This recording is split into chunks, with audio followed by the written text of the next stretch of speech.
Welcome to a very special episode of Patriot Come Lately Talk Radio. Every year around this time, we mark the anniversary of that horrific day when 19 Muslim terrorists murdered over 3,000 innocent people. For most, this is a sad remembrance of a cowardly terrorist attack. For far too many, a very painful day. Tonight's show is dedicated to those who have lost their lives that day, those who lost their lives afterwards, as well as all those whose lives were impacted by the horrors of that day. Immediately following the outrage, signs appeared all over America stating, "We will never forget." Tonight I would like to honor that promise by retelling the story of someone who was closely involved.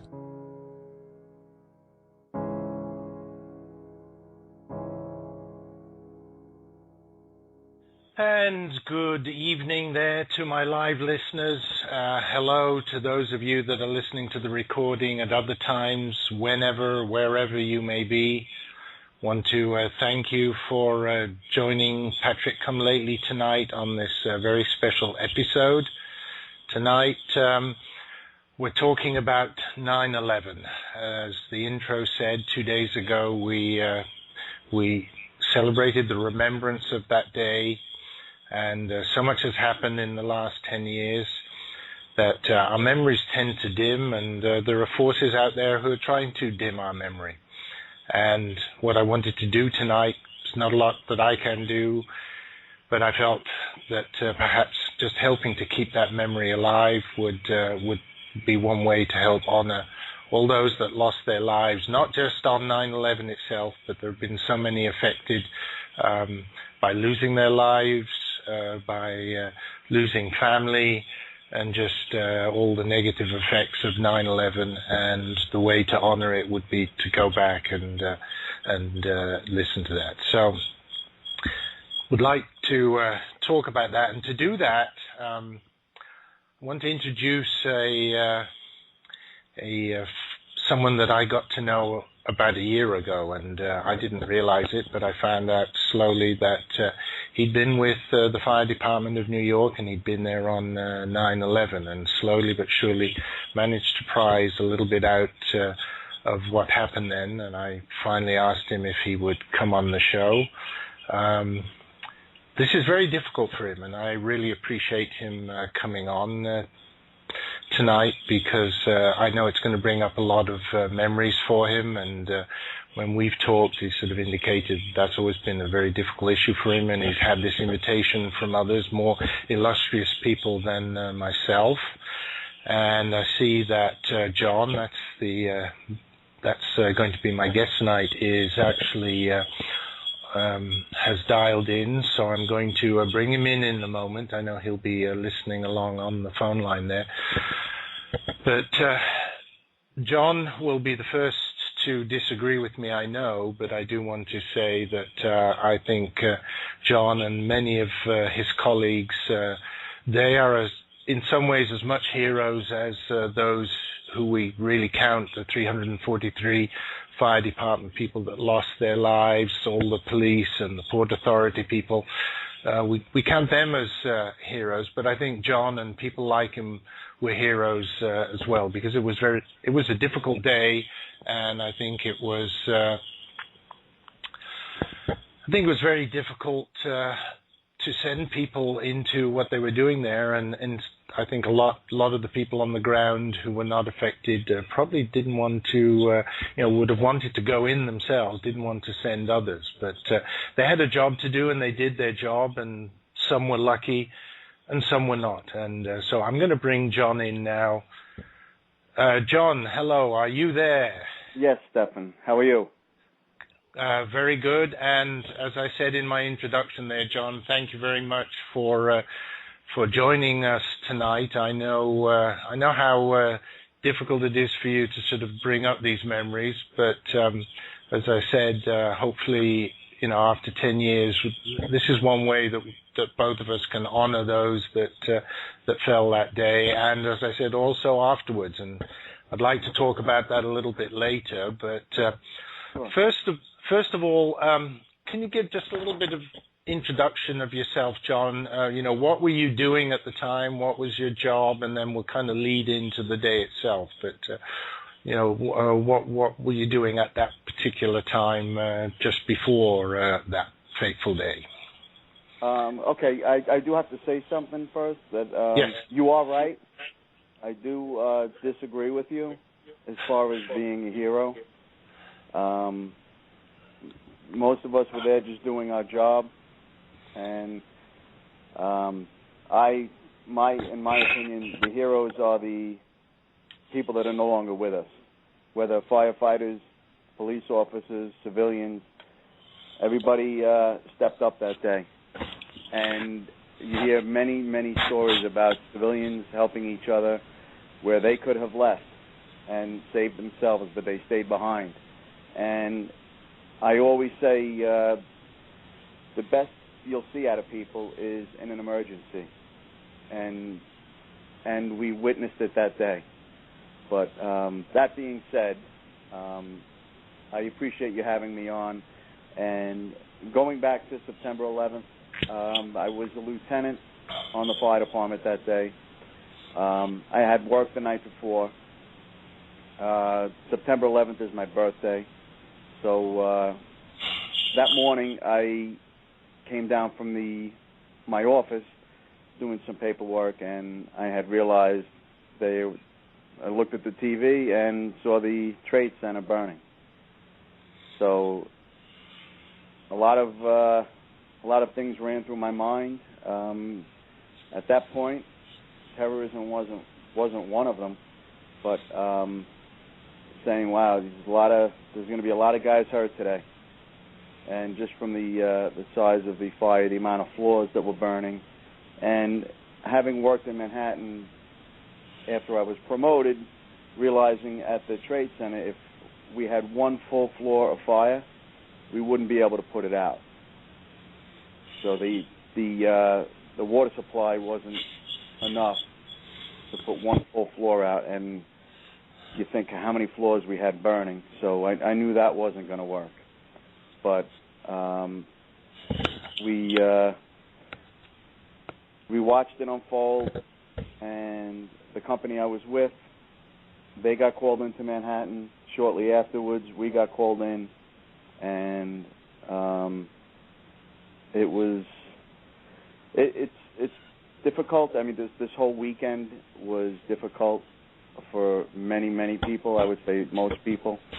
But like you had said in your introduction, I truly believe that this is good to remember it, because we can never forget what happened that day.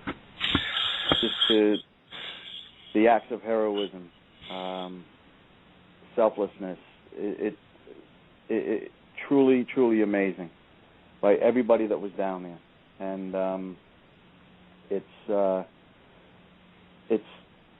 something that we can't forget. And even though it's hard, not a day goes by where I don't think about it many, many times.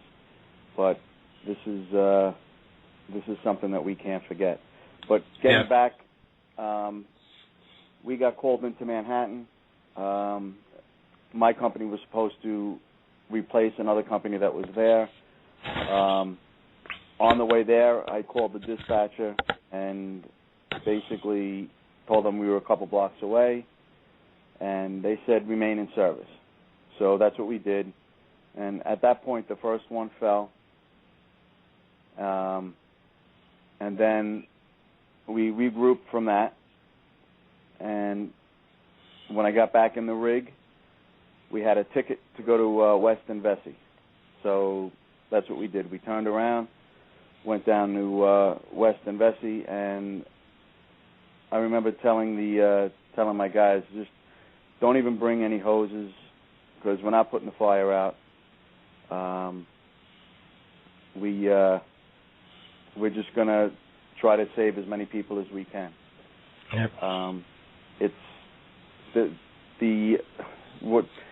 so many things were racing through my mind, just trying to figure out how we were going to operate, and just to make sure that my guys were going to be safe. I remember walking towards the buildings, and I remember telling the guys, if there's nowhere else to go, jump under a rig. And unfortunately, there were many people killed doing that. Wow. Yeah. If I can backpedal a little bit, John, because you said you came down. You were at home at the time, and I know, but obviously the listeners don't. You live on Long Island, so yes, I was actually working the night before, so yeah. I was in the office, so I was at work already. Oh, you were still at work, and were you working on Long Island at the time? Was your company in the city? Oh, you were in the city. Okay, yeah. So because I was wondering how you got there so quickly. Because we were in the firehouse. I was in the firehouse already from the night before. Okay, and so then when the call came, because I know they kind of put out a call for just basically everybody, even people on vacation, everybody just to come in. That obviously came to your station, and you headed off downtown. Well, we were called prior to that. Shortly after the second plane hit, they escalate the alarms, and then at that point they relocate more companies into Manhattan, and that's when we went. So right away, even before any recall, they had sent us. And okay. And I'm glad you brought it up, because it was an interesting ride to Manhattan, just listening to the radio, what was going on, what the companies that were down there, what they were dealing with. And it's just seeing people on the side of the road cheering us on as we were going in. I mean, it's truly amazing. Oh, I didn't know that was happening. It's good to see they were noticing and appreciating it. Now, another technical question, if I may, and I don't want to kind of take away from the solemnity of the occasion, but for something like this, I know this was a huge thing at the time, and they pretty much got all the fire resources that they could to the spot, but were they actually holding any back? Because fires can occur elsewhere in the city as well. What do you know? What kind of did they have a backup like that, or did they just say, no, this is so big, we've got to get everybody down there, and forget about everything else? Well, there were some companies that were held back. They were few and far between. What happened was a lot of companies from Long Island came into the city for mutual aid. So they manned the fire stations, the firehouses. They actually did so for a couple of days, depending on where the house, where the company was, if the rig was damaged. So the Long Island, which are volunteer firefighters, when they came into the city, they helped us out a lot. Mm-hmm. Yeah. Okay. Okay. So and. One other thing you mentioned, John, as you were part there, you told your guys, don't even bother to take hoses because, it's really just helping people. There's no way you're going to put the fire out. With a building that size, or not so much necessarily the size, but the height, I can imagine that it's pretty difficult to pump water up to that height and get any kind of pressure. Is that right? I mean, how were they really expecting it, even if there'd been a normal fire, not something as big as this? How did they handle that in those kinds of buildings? Well, they have high pressure pumpers that can pump the water at a higher pressure than the normal pumpers that we use. So they have heavier fittings, and they would have more companies supplying the standpipes. Okay. From the street. So to boost the pressure up, to get the pressure up there.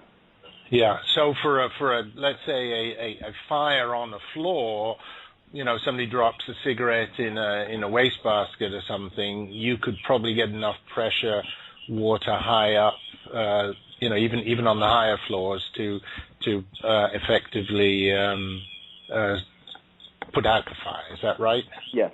Yeah. At least that's the idea. Yeah. Yeah. Okay. So really, it was more a question of trying to get people out, rather than trying to put out the fire. Obviously, it was that big.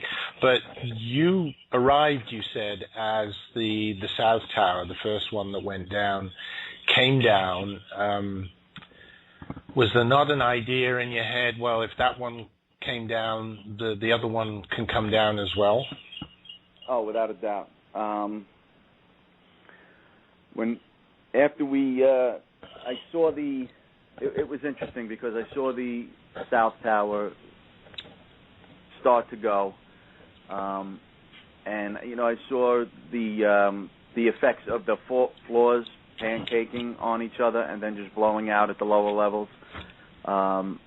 When I got back and in the rig, and then we went down to West Street and Vesey, I saw one of the chiefs there, and I explained to him, I said, Chief, this is what I saw. I was on the other side. And he said, that's a moot point right now. We're getting out of here. Everybody's going north. So I said, okay, that's what we're doing. Everybody's pulling back. We're going north. They knew this other one was going to come down. So we started heading back north. They were following the orders, and that's what we did. Yeah. And I know that, they did recall a number of firefighters, but I remember hearing over the weekend, and there were a lot of very good tributes about the one chief that basically sent his team back out, but he stayed himself to try and help someone, and stories like that. I mean, that to me is real courage.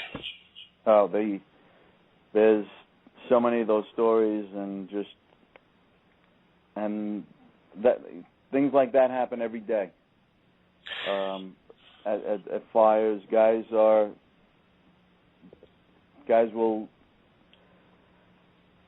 they won't think about themselves. They'll think about the others they're working with, and that's what's so incredible about that job. Yeah, and I don't think you're in the chat room right now, but I do want to say that there's appreciation there from other listeners, and saying that you and your and all firefighters, you guys are heroes, and we kind of focus on I think on firemen and police around 9/11 because so many did get killed that all on one day, but sometimes we forget that the firefighters actually do the same thing every day, and sometimes it's only one or two or three, but they still go in, they still they do something that a lot of us couldn't or wouldn't do. Yeah, but it's something that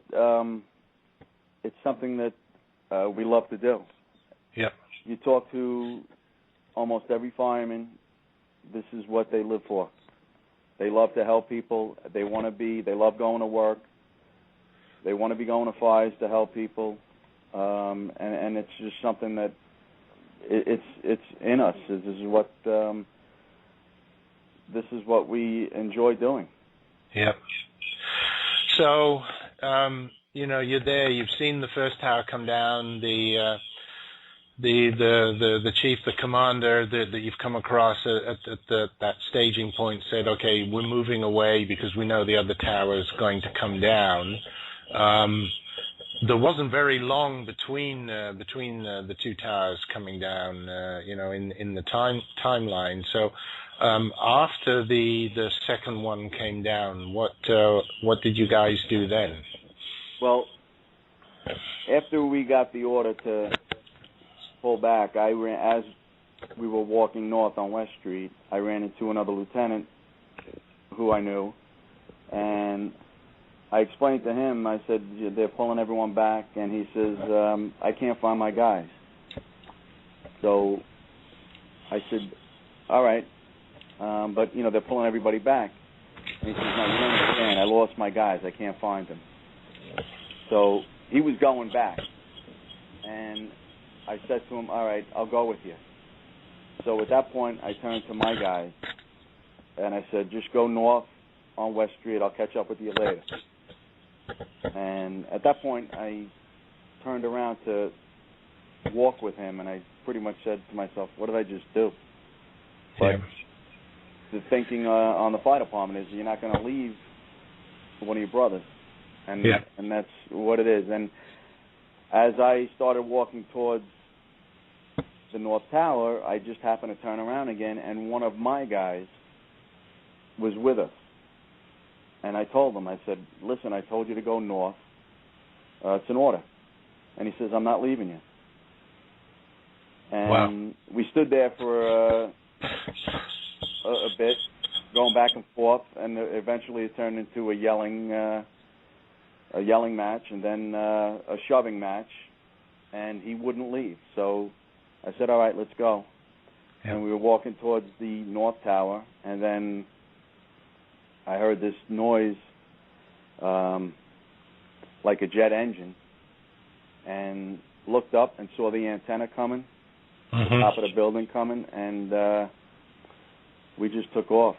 And I ran probably to the back of I was probably able to run about one rig length, and then jumped under the back of a truck company, and slid under there and waited. And I just waited, and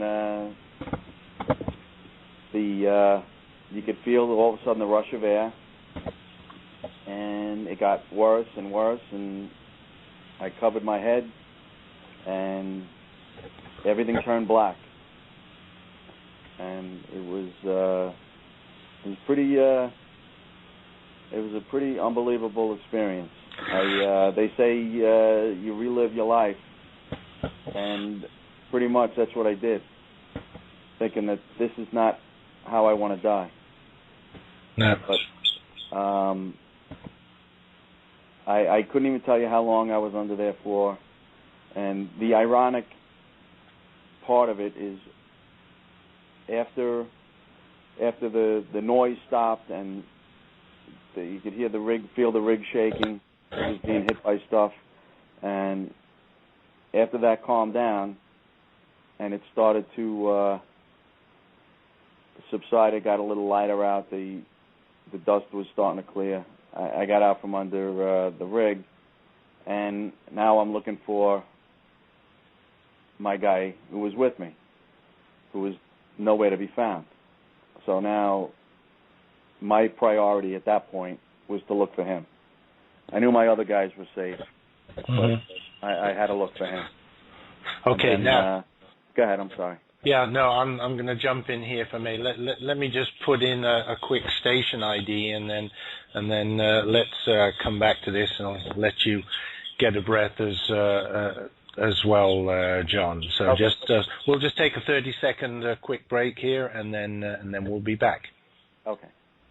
This is the Patriot Come Lately show with a special 9/11 Remembrance edition. If you would like to comment or have questions for our guests, please use the chat room or send me an email at stephan@patriotcomelately.us. Out of respect for my guest, we will not be taking any live phone calls tonight.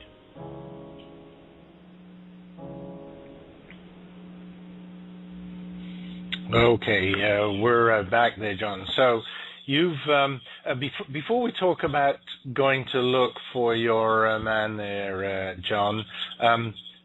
For those of us that are not New Yorkers, don't know the streets.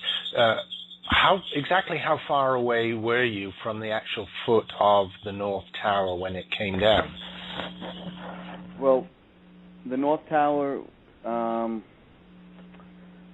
basically West and Vesey was the dividing line. That was the start. The south of that was the start of the Trade Center. There was a smaller building, 6-7 stories, and then next to that was the North Tower. The footbridge was over, that crossed over the West Street. So basically I was right at the Verizon building, which is on the north corner of Vesey and West. Mm-hmm. The northwest corner. I'm sorry, northeast corner. And then the Trade Center was just south of that. Okay. So, I mean, you're talking about less than a block, really. Oh, yeah. Yeah. So, and you said there was the rush of air, because being that close, there must have been quite some pressure of air and all that dust and everything coming down. Oh, it blew. I couldn't believe it. How and I was laying on the ground, and I couldn't believe how strong it was. Yeah. And how much dust and dirt and just debris that was there. And one last question, and then we'll get back to your story. We all have seen those horrific pictures, as it came down and the people coming out, and then, they're just their whole bodies covered in dust and things. Did you have breathing apparatus with you at that time? I did. I actually had to kind of loosen it and put it off to the side because it was hitting the bottom of the rig as I was getting under it, and I couldn't get the face piece on. Oh, wow. While I was under there. Okay, so because that's another thing that I heard from some of the people, that it was, I think one of the radio transmissions, listening to some of the FDNY radio transmissions, there was some civilian who got into a fire truck and was calling up and just saying, the dust, I can't breathe, because it's that must have been pretty bad as well. That's why I asked about whether because I know you normally carry some breathing equipment, but whether or not you'd had to use it or been able to use it. Okay, so you've been under the truck, under the rig. You said that was another fire truck there, was it, or just some? Yeah, it was a fire truck. So you come out from that, and you said, now you said you've been there with your guy from your team, but also another guy, the other lieutenant that you knew. So there were actually three of you, if you like, just when the North Tower started coming down. So, and then you said, were the two of you under the truck, or was it just you? And said one was missing. So, well, one when I went under the back, a couple seconds later, someone else came under, and so I moved over. And I didn't realize it until a couple months later. It turned out to be my guy. We couldn't see anything, and we were talking about it, and I said, once the rush of air came, I said, oh, here it comes. And he says, wait a second. He goes, yeah, the rig I was under, that's what I heard. Somebody said that. Oh, wow. So then we put it together that was him, and but he had gotten out before I did, and then he was looking for me, I was looking for him, and then eventually I wound up finding him. Mm-hmm. And after I found him, I went to just make sure that my other guys were okay. Yeah. Now they were, they'd been moving north as instructed. How far away did they end up being when the tower came down? Because I understand that the dust cloud actually went, quite a number of blocks away. Yeah, there were a couple more blocks north, further north. Okay. Than I was, maybe 3 or 4 blocks more. Yeah. Okay. So they were reasonably out of the way, not as close as you.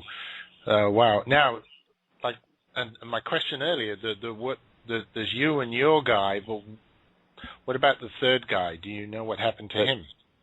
I didn't see any when I got out from under the rig. I couldn't find him, and I just felt that I had to concentrate on the guys I brought there. So that's what I was that was my priority. I tried to prioritize what I had to do. No, that's understandable. Did you ever find him? I didn't see him until probably a month later. I knew he was okay. I had heard that from talking to other firemen that he was okay. They had seen him. But I didn't talk to him probably for another month. Okay. Until after. I have a question for you from the chat room, and it's actually from Big Dog Daddy, who's our favorite vet that looks after our Lucy, Molly, and Ginny that you've heard so much about. And he was asking, because I'd asked you how close you were to the tower when it started coming down, but he said that you said you'd kind of turned around and moved away. So he was asking the rig itself, was it how much further away was it than when you actually noticed the tower coming down? I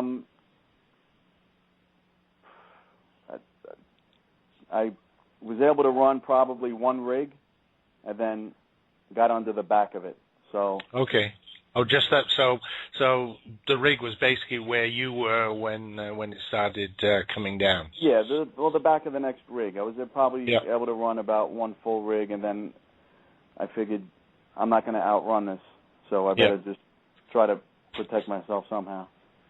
No, and from the videos and things that they're showing, that thing moved, that cloud moved very very quickly.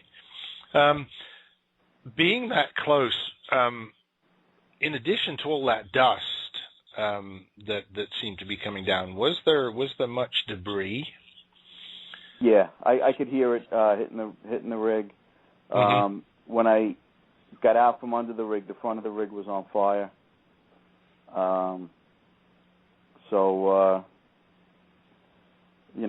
was, the rig was damaged. Yeah.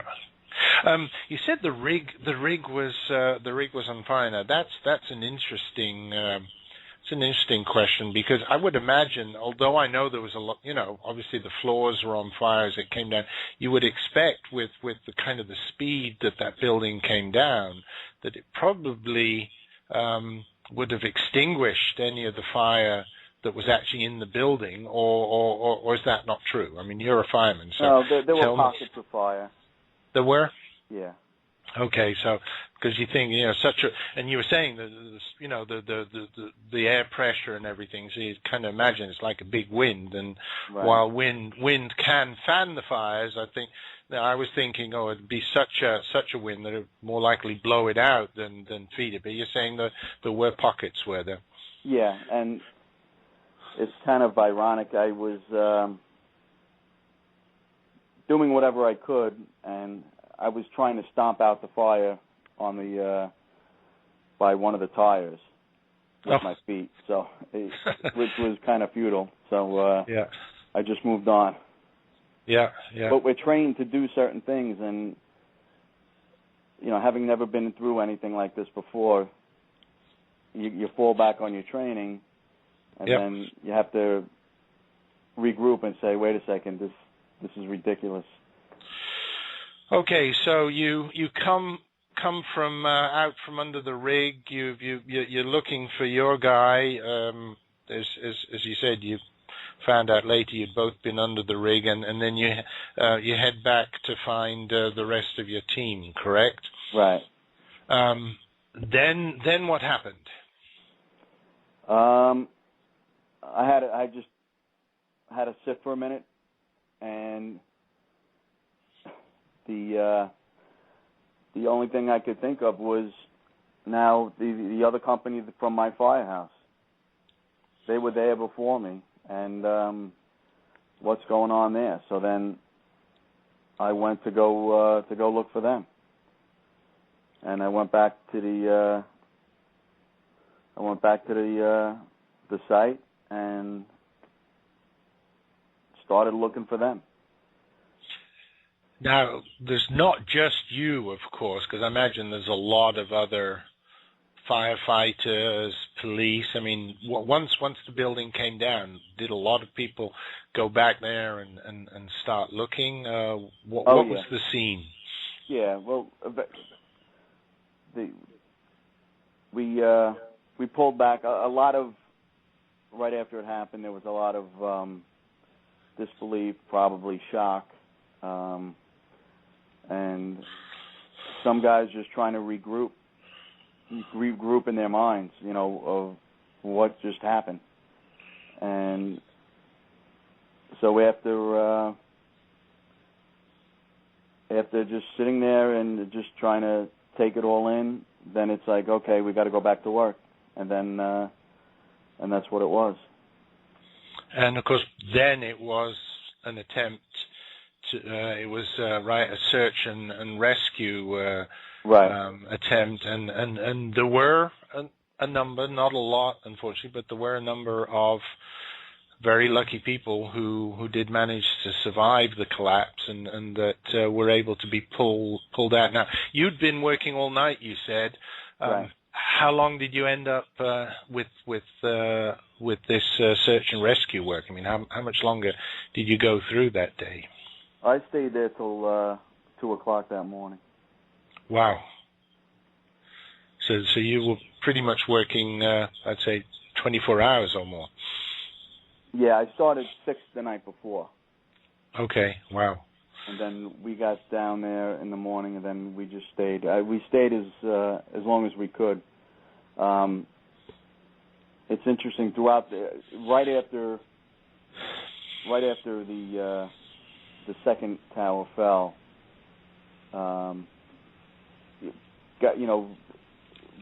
Guys, they're looking to get something to drink. One guy's drinking out of a hydrant. Another guy grabbed a water bottle. There was a case of water bottles that somebody was giving out. And, like I said about the training, it's you kick in. We know it's terrorism, and then I'm telling you don't know where you got the water from. You don't know if they contaminated the water supply. So there's a lot of different things going through everybody's head, and just trying to make sense of the whole thing. It was overwhelming. Yeah. And just going on pure adrenaline. Then after a certain time, you hit a wall, and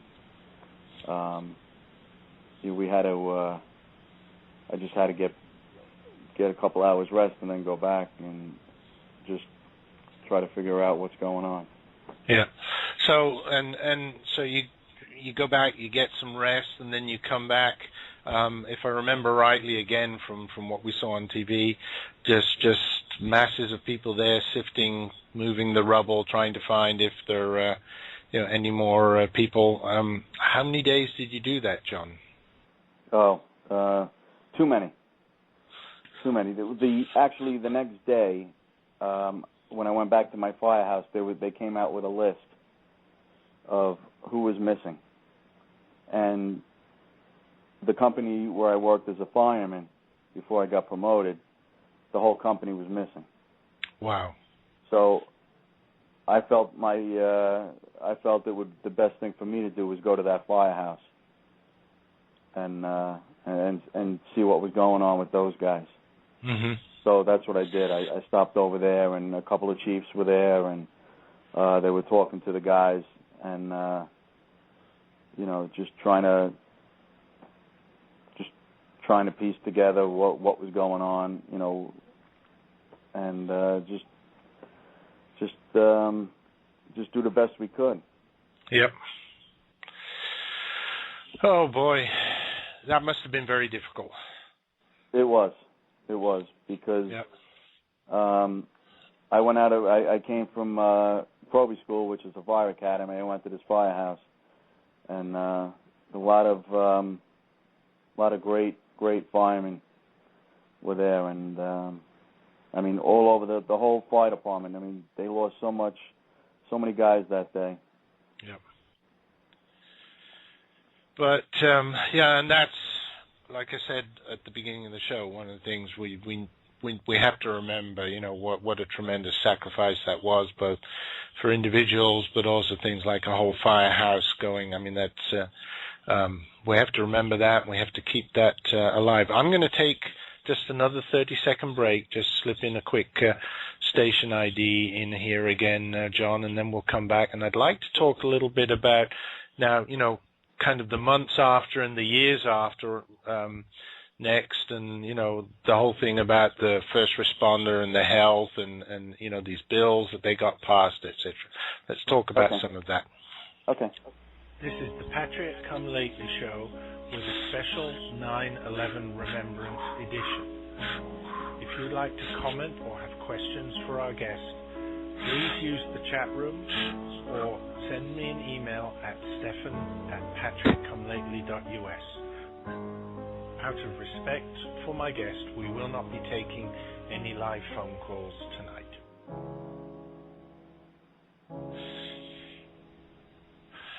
And we're back with John, who was with the Fire Department of New York on 9/11 and very closely involved there. I have a question from the chat room, nothing in the email right now, but I do have a question from the chat room again, John, for you. And that was, what was the cutoff amount of time before the odds of finding people alive was called? Can you remember what happened? What that was? Oh, I think it was about I want to say 2 weeks. I don't know if... that long? It might have been 1 week. I'm not... Okay. You know what? I'm just trying to remember. It's let's say, a reasonable number of days as opposed to hours. Yeah, we were looking... It was probably a week. Okay, and because I can't remember. I think the last person they did pull out was sort of about 3 or 4 days afterwards, something like that. That they pulled out alive. I can remember that from the weekend program stuff. Okay, go ahead. No, but down there, the people down there never gave up hope. They were. There was always that one chance that we were going to find somebody. And we've seen that in maybe other places, earthquakes and things where all of a sudden they've given up hope, and then 2 weeks later they do find someone. So it's good. So before the break, I said want to talk a little bit about how the first responders have been treated. I know that's something that you also have an opinion on. We have touched on that when we've talked personally.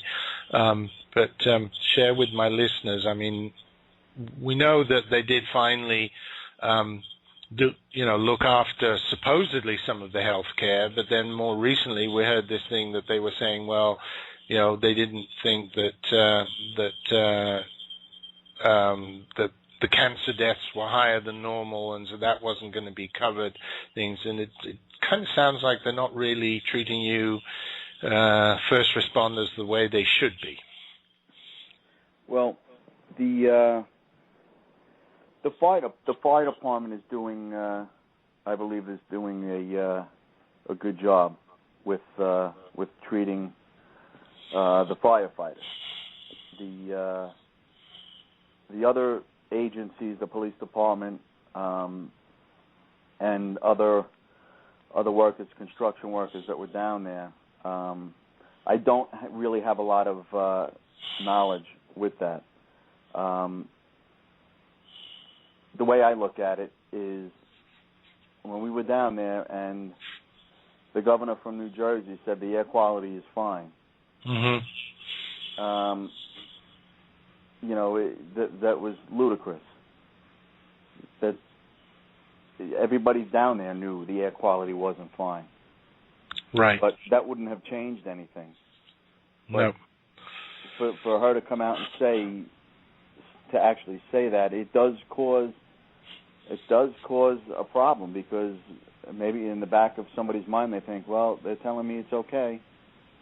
But so that's taking that stand leads me to believe that that's the stand that the government is going to take.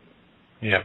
They're going to fight tooth and nail to disprove, or they're not just going to come out and say, hey, you know what, all these cancers that these people have been coming down with at such a young age that normally don't appear until the late 70s, early 80s, Mm-hmm. They're not going to come out and just admit that, hey, you know, that is related. Yeah. They're having, I know a fireman just passed away about a month ago from esophageal cancer. Yeah. And one of the treatments was for GERD or reflux. They treat it with medication, because if it's not treated, just the reflux just burns the esophagus and it leads to cancer. That's known. Yeah. So I don't know how they can argue that these cancers, these illnesses are not related. It's just the sheer amount of people that have been coming down with illness and dying. I think there have been 55 firemen who have died from World Trade Center related illnesses, and close to 50 police officers, roughly about the same amount. Yeah. That have died. Well, hopefully they will get that sorted out, and a comment from the chat room. And of course, I know my listeners are, with our particular political leaning, Big Dog Daddy, the vet, said, we know about believing what politicians say. So,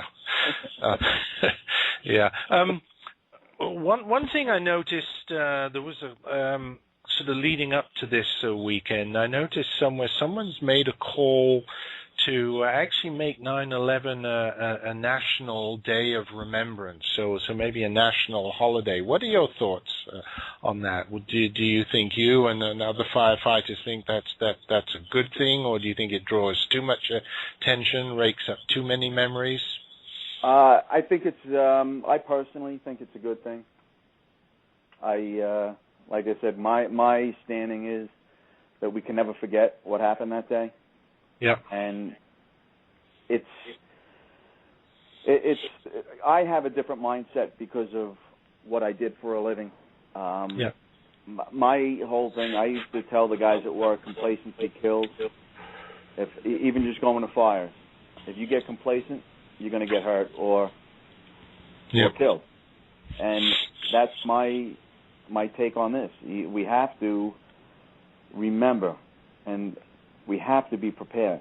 And to honor the people that were killed that day, I think it's fitting to make it a national holiday, without a doubt. Okay, well, believe it or not, we've come to the end of our time, John, and I think that's a very good point to leave it on. By the way, I agree with you. I think it would make a great national holiday. Hopefully we can get maybe a little bit of traction under that. I want to thank you very, very much for joining us tonight. It's been a very moving experience for me, and I hope for all my listeners as well. And I'm going to kind of play you out with somebody wrote a special song for this, a friend of mine down here in Florida, and has allowed me to play this song tonight. And I think it'd be a very fitting way to kind of close down the show. So we'll play that, and then I have a couple of final words for the listeners. But I'd like to thank you, John. You're welcome to listen to the song, but whenever you want to hang up, that's fine. So thanks a lot, very, very much for joining us tonight. Stefan, thank you, and I appreciate what you're doing, getting the message out, and also honoring the people and that day. Thank you. Okay, thanks a lot, John. All right, Stefan.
fields in Pennsylvania. God bless the Americans that saved us. And I pledge allegiance to the flag, one nation under God, with liberty and justice for all. And the rocket red flag, the bombs bursting in air, gave proof through the night that our flag was still there. Oh, beautiful, for heroes proved in liberating strife, who more than self the country loved, in mercy more than life. America, America, God shed His grace on thee and crown that good with brotherhood from sea to shining sea, from sea to shining sea. Light a candle in September for the heroes we will remember, and the innocent Americans just like you and me. To all the heroes that gave their lives, and to the ones who survived, to the soldiers in the Middle East, let freedom bring a lasting peace. And I'd like to thank Jennifer Renee for allowing me to play this song, Light a Candle in September. It's a beautiful song, especially written for 9/11, so my thanks for that. Please go to YouTube and look her up, Jennifer Renee, or look up the song, Light a Candle in September. I'm sure Jennifer would appreciate it if you could like the song and just show her that you appreciate the song as well. We are coming to the end of the show. I would like to thank everyone who's been listening, for you are helping keep the promise that we will never forget. We must keep this memory burning like a candle in the night, hopefully lighting the way to a world where such evil and hatred no longer exists. My thanks again to John for a very moving story and his courage in telling it. I know it was difficult for him. Please remind your friends that they can hear the show at archives.patrickcomelately.us.